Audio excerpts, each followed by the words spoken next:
Transborder. Transborder.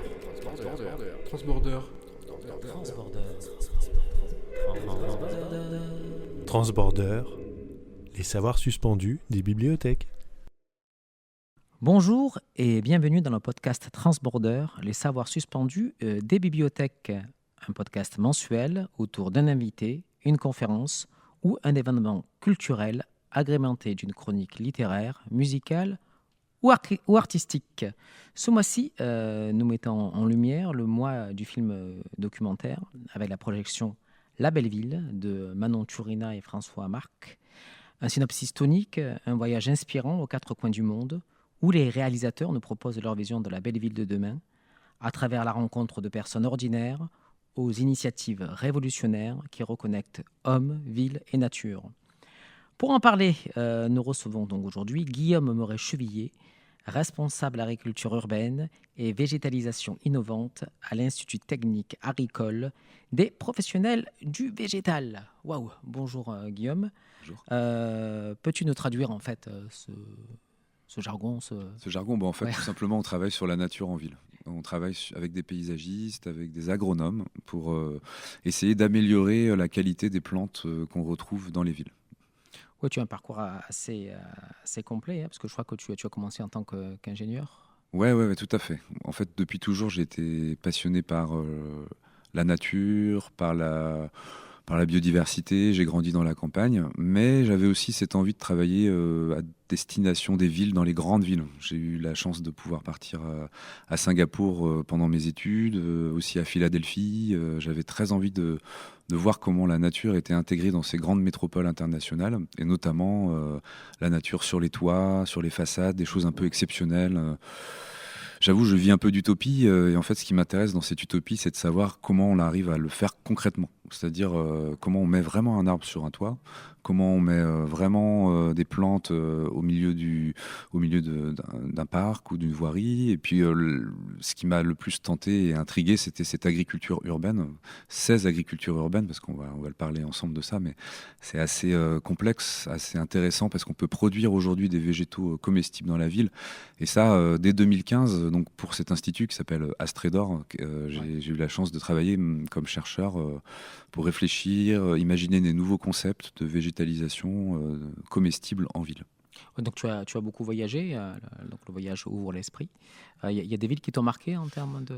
En agriculture urbaine, Ouais. notamment, il y a des villes comme Montréal au Canada qui sont assez emblématiques, exceptionnelles, avec plein d'acteurs, plein de dynamisme autour de à la fois la plante mais aussi l'animal, des choses comme les moutons, les abeilles.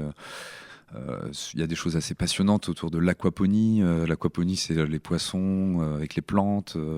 Et c'est vrai que le Canada est un petit peu à la pointe. Il l'est toujours d'ailleurs. Quand j'y suis allé, moi c'était en 2015, 2014 et 2015. C'est toujours un pays très actif. D'ailleurs, on le voit dans le livre que j'ai écrit et aussi dans le film La Belle Ville. Il y a des focus sur le Canada et on voit que c'est un pays hyper dynamique avec plein d'acteurs. D'accord. Et d'autres villes, alors j'ai eu la chance aussi d'avoir de la famille au Japon. Du coup, j'y suis allé à plusieurs reprises. Et Tokyo est aussi une ville vachement intrigante. Avec Beaucoup de parcs au Japon. ouais, alors J'imaginerais. pardon, ouais, tout à fait. En fait, finalement, les Japonais vivent en étroite relation avec la nature. Ouais, ça de tout temps. C'est de manière Culturel. tout à fait. Et ils ont des fermes urbaines préservées, anciennes, historiques. Au plein cœur de Tokyo, il y a plus de 450 fermes urbaines. Alors qu'à Marseille, on en a 10. C'est faux parce qu'on pensait que c'est ultra urbain. Mais... Au Japon, il y avait effectivement un rapport à la nature qui est historique. Enfin, et puis ils vivent sur un volcan, avec des tremblements de terre.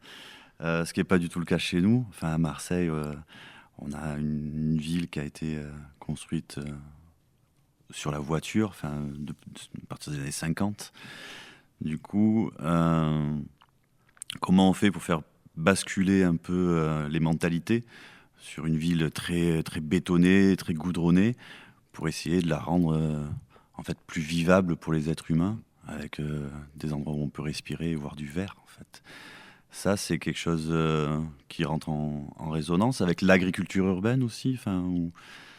Alors ça rentre tout à fait en résonance dans cette idée de vivre ensemble de manière plus peut-être plus socialement, on est plus proches les uns des autres. C'est vrai, quand on pratique l'acte de jardiner, c'est une chance que les gens qui ont pu déjà pratiquer cet acte-là savent de quoi je parle. On n'est pas tout seul dans son monde comme on peut l'être en voiture. En fait, il y a un côté très vivant. Alors, c'est pas du transport. On va pas solutionner les problèmes de la ville qu'avec l'agriculture urbaine. C'est qu'une des pièces d'un échiquier beaucoup plus complexe manière de retisser des liens, reconstruire des infrastructures vertes si possible. Donc, autant de possible accompagner les nouvelles voies de tram par des épaisseurs végétales plus importantes. Pourquoi pas y associer des fermes ou en tout cas un peu de production, des jardins collectifs. Parce que c'est vrai que dès lors qu'on met en place un végétal, je dirais vivrier, donc avec lequel on peut cueillir, vivre, manger, les gens sont beaucoup plus alertes et font beaucoup plus attention à ce végétal que si c'est un végétal juste d'ornement. Quand vous voyez un micocoulier ou un platane, vous le regardez moins avec un intérêt que quand vous voyez un fruitier comme un pêcher ou un abricotier. Il y a un côté plus vivant, le côté du vivant en fait. Exactement. Dans des fruits, En fait, aujourd'hui, la nouvelle tendance, c'est de penser la ville vivante, la ville en lien avec les animaux, les plantes, l'eau, les énergies, le déchet. Vous avez vu apparaître il y a peu de temps à Marseille les composteurs. C'est une loi européenne qui nous y oblige, mais ça fait partie de ça. On vient recycler la matière, on essaye d'éviter la gabegie, comme on dit, de faire n'importe quoi avec nos déchets. Mais c'est vrai que j'ai l'impression que les grandes villes ont quand même progressé sur ça. Là, tu parlais du compostage, mais on y installe aussi des ruches et des potagers, donc sur les toits. Il y a quand même une sensibilisation plus importante dans les grandes villes de ce phénomène de mettre du végétal. Ouais, tout à fait. Je pense que les citadins, après le Covid, ont subi, on a tous subi cette pression urbaine, cette sensation d'enfermement, d'une ville froide, ou trop chaude d'ailleurs, parce que la végétation propose un rafraîchissement de la ville et une meilleure qualité de l'air. Donc l'idée, c'était clairement par la végétalisation, la renaturation de la ville, d'essayer de retrouver aussi plus une qualité de vie meilleure pour les concitoyens urbains et d'éviter ce qui malheureusement arrive, ce qu'on appelle un petit peu l'étalement urbain, c'est-à-dire d'aller retourner dans le pavillonnaire avec sa petite maison, son jardin, qui en fait aujourd'hui on essaye d'éviter ça au niveau théorique de la fabrique de la ville parce que ça consomme beaucoup d'énergie, ça consomme beaucoup de matière pour arriver à tirer des routes, des réseaux.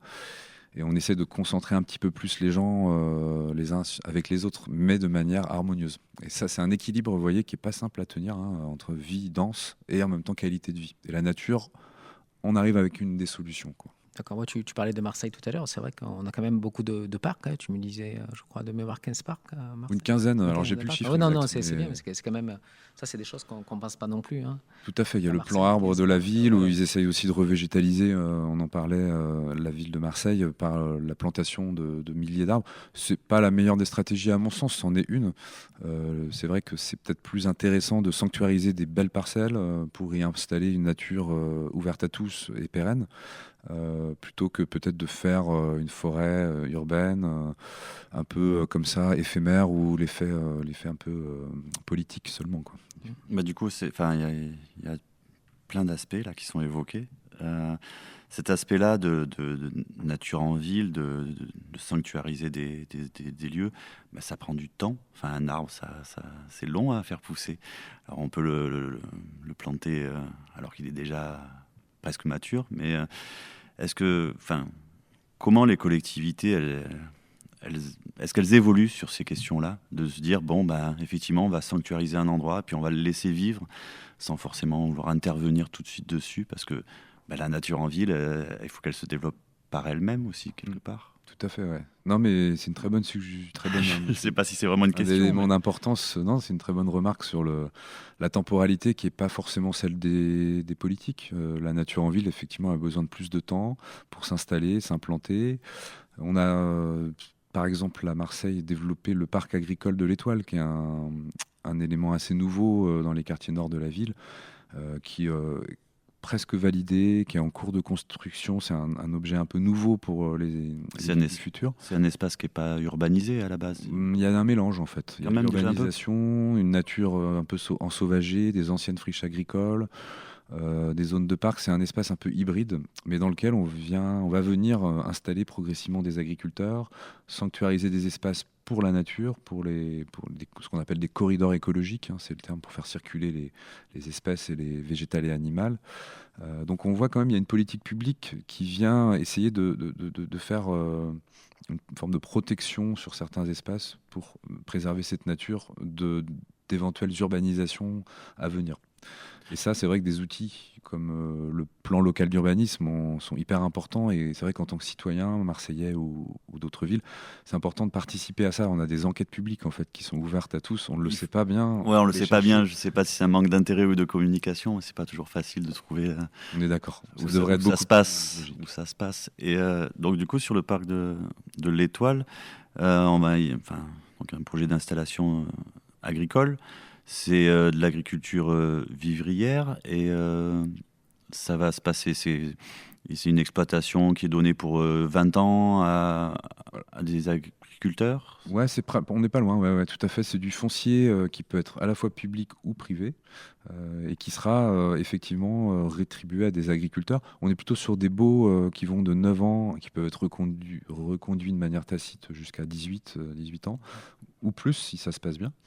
Des baux, ce qu'on appelle environnementaux, donc la métropole et beaucoup de métropoles à travers la France maintenant contractualisent avec des agriculteurs pour éviter d'avoir des activités agricoles néfastes pour l'environnement. Donc on est sur des activités qui respectent l'environnement, proches du label biologique, voire même meilleur.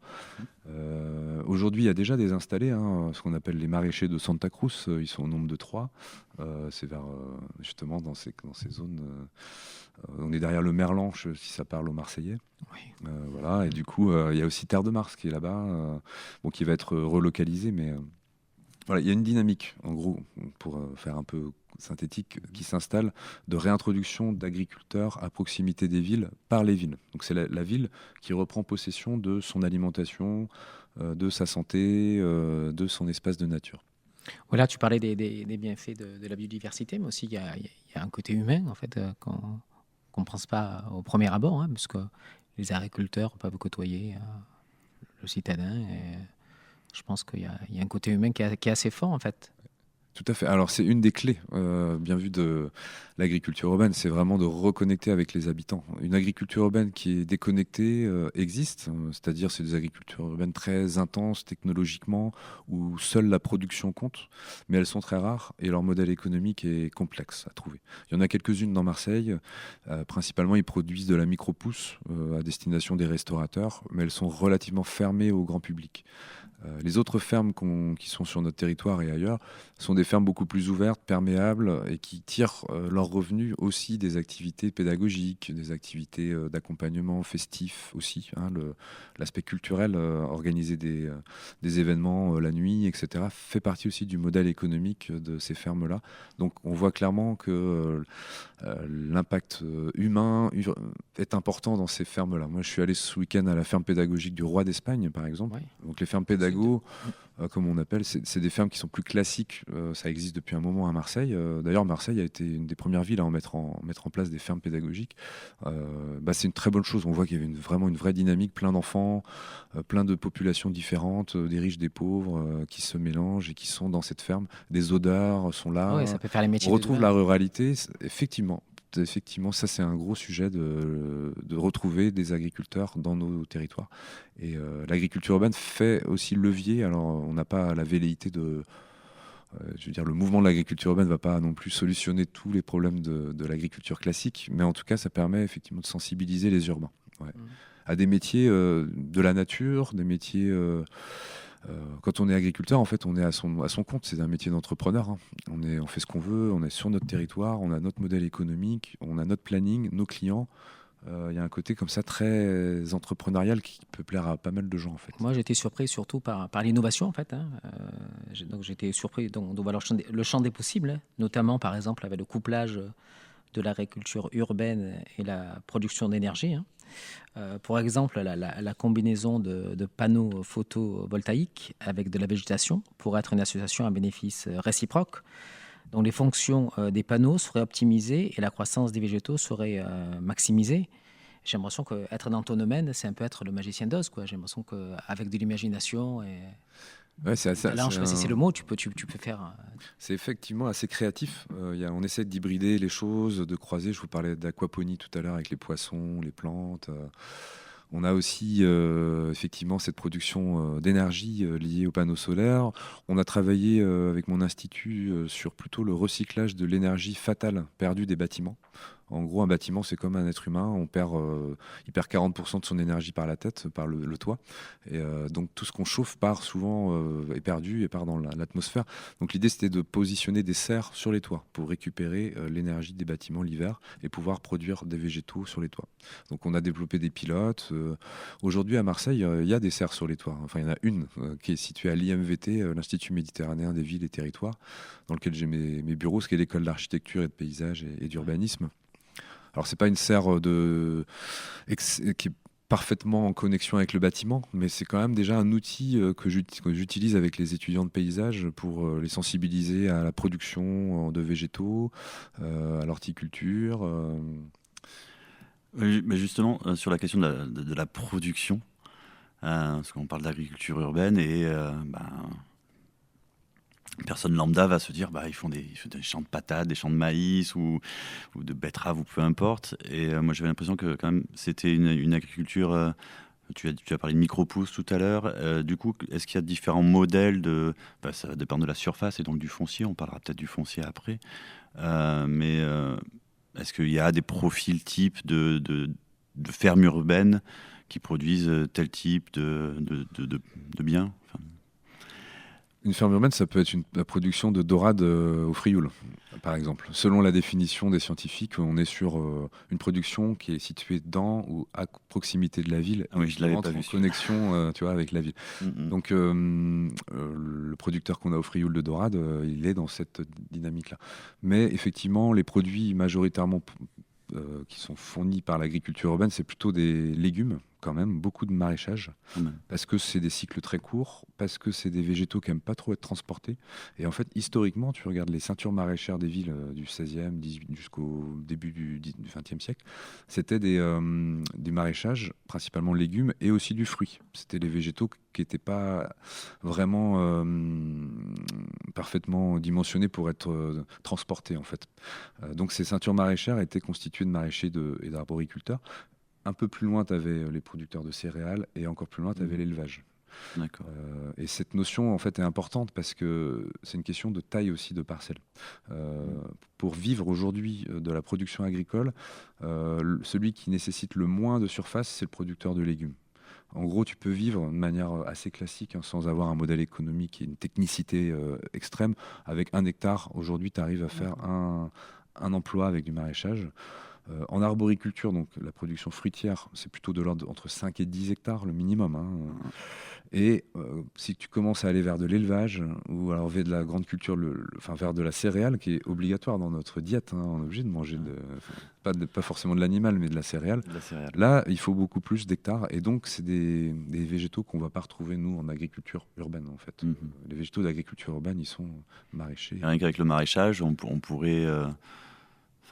imaginer d'avoir une production urbaine suffisante pour la population de la ville en question, ou ça demanderait des surfaces, il faudrait raser des bâtiments. Ouais. Alors il y a une projection, celle que je connais en tout cas, ça n'a pas été fait à ma connaissance sur Marseille, mais ça a été fait sur Rennes. Rennes, il faudrait effectivement consacrer un rayon de 25 km entièrement dédié à la production de maraîchage pour avoir une autonomie en légumes, et pas de céréales et pas de viande, et consacrer l'intégralité des toitures et des parcs, on les convertit du coup en agriculture de légumes. Et là, on aurait une autonomie de la ville de Rennes, 100 000 habitants. Donc Marseille, 1 million.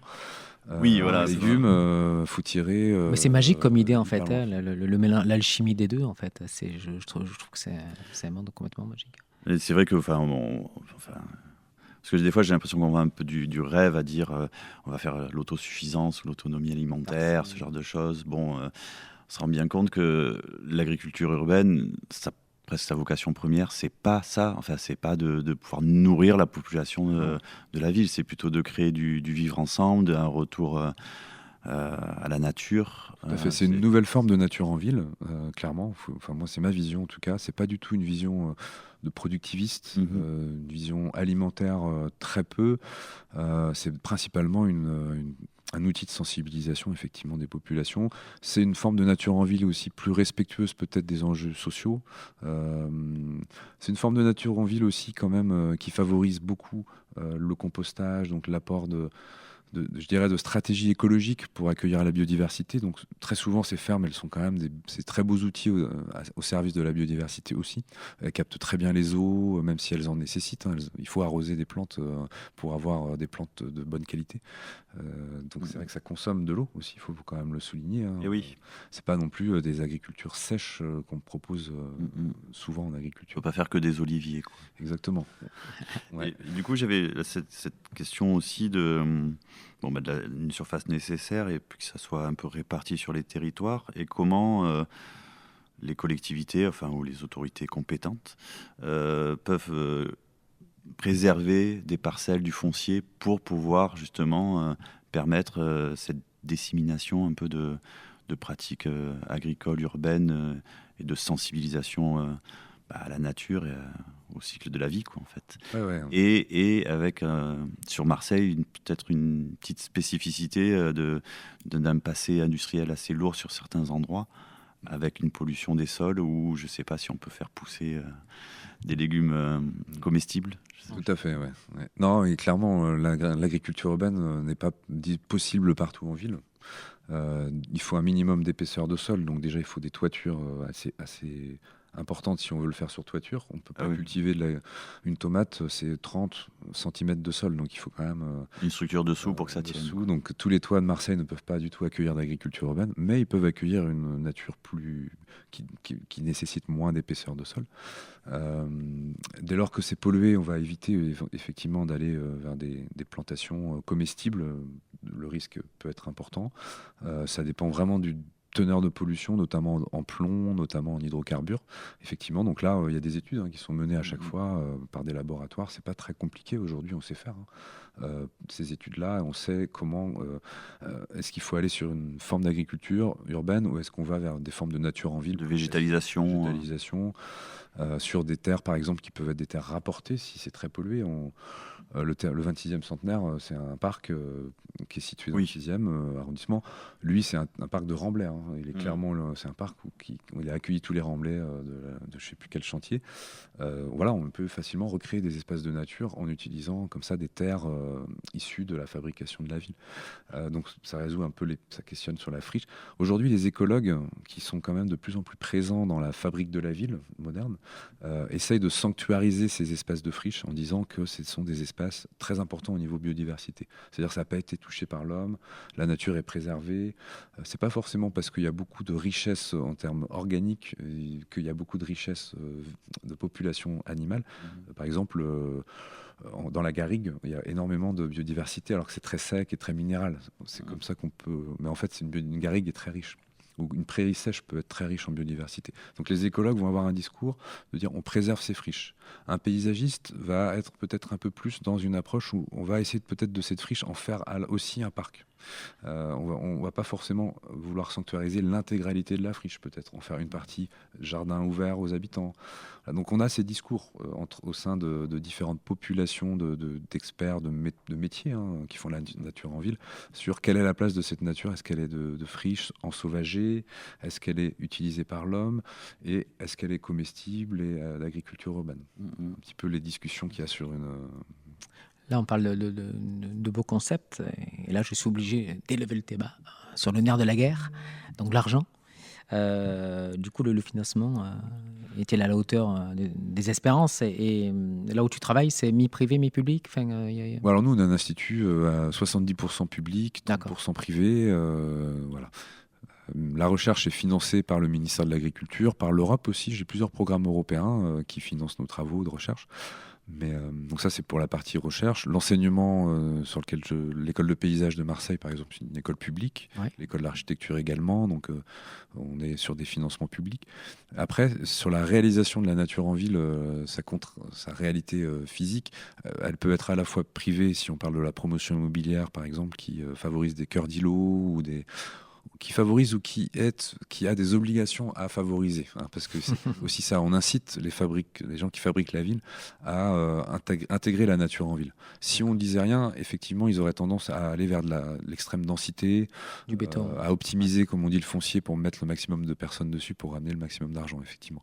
La nature en ville ne va pas être génératrice directement de revenus, mais on a montré que la présence d'un parc faisait monter de plus de 10% la valeur du loyer. Il y a plein d'études qui recroisent cette data. Oui. Et la nature en ville peut être vue sous cet angle aussi-là, en disant c'est un objet qui peut favoriser une certaine augmentation de la valeur foncière d'un bien. Donc si on raisonne comme ça, ça peut avoir un intérêt. L'agriculture urbaine est une manière aussi, parce qu'on vient installer des agriculteurs, d'éviter à la collectivité d'avoir à payer elle-même le fonctionnement d'un site. C'est un peu l'effet pervers entre guillemets de l'agriculture urbaine, c'est que on vient privatiser d'une certaine manière certains espaces qui ne deviennent pas forcément accessibles à tous, mais on a quand même un espace de nature en échange, mais qui est privé.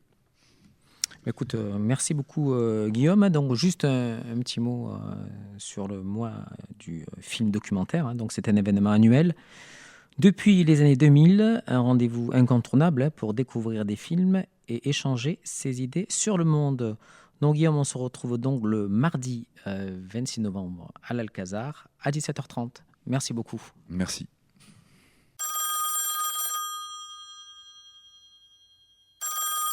Oui, c'est qui?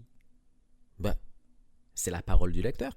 Alors moi j'ai emprunté un livre qui était justement sur le confort de Stefano Boni. C'était très intéressant. Je l'ai emprunté au département société. Ouais. Voilà. Moi, je vais un peu piocher dans tous les départements d'Alcazar. Après, vu que j'ai une fille en bas âge, je vais aussi au département jeunesse. Voilà. Je me promène et je pioche au gré de mes envies et de mes centres d'intérêt, quoi. Mon livre préféré de tous les temps, là, c'est très dur à dire, mais j'aime beaucoup Mona Chollet. Voilà, c'est une essayiste et une journaliste franco-suisse qui parle beaucoup de féminisme, mais j'adore aussi la bande dessinée, donc je pourrais citer un manga de Kiriko Nananan, qui s'appelle Blue.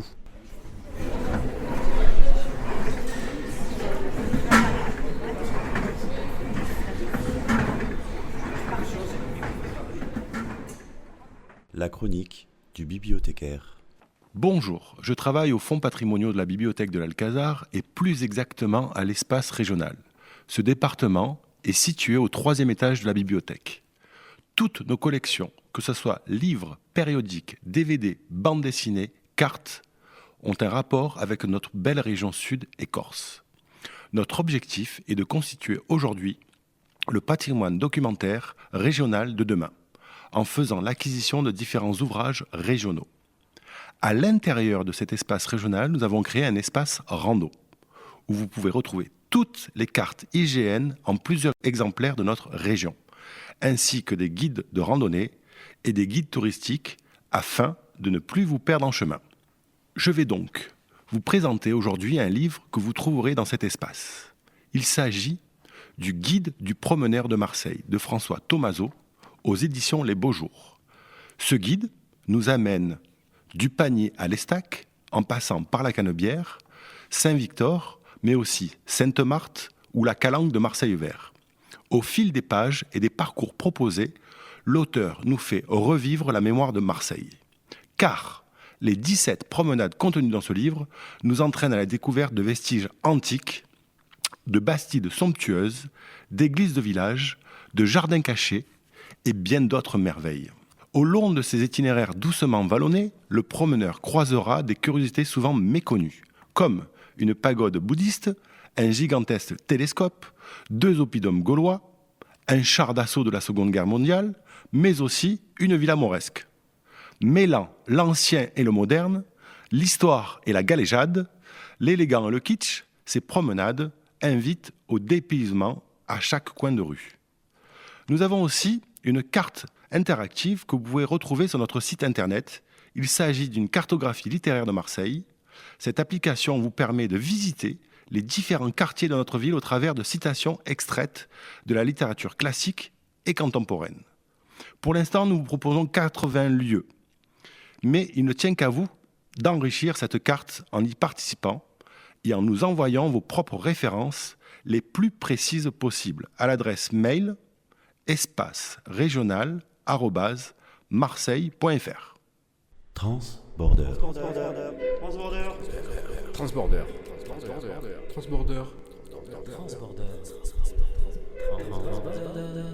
Transborder, les savoirs suspendus des bibliothèques.